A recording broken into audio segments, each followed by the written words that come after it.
এখনো আগুন নিয়ন্ত্রণের বাইরে। গোটা এলাকা জুড়ে প্রায় 1-1.5 কিলোমিটার জুড়ে এই আগুন দীর্ঘ সময় ধরে জ্বলছে।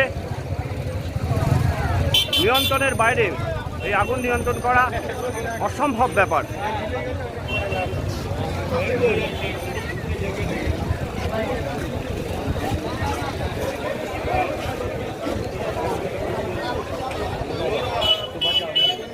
গোটা অঞ্চল ধরে দেখুন ধোঁয়ার কুণ্ডলী, আকাশ ছেয়ে গেছে। এই আগুনের যে ধোঁয়ার কুণ্ডলী, সেই কুণ্ডলীর সারা আকাশ ছেয়ে গেছে। গোটা এলাকা এখনো জ্বলছে। যতটুকুনি আমাদের দ্বারা সম্ভব আমরা দেখানোর চেষ্টা করছি আপনাদেরকে।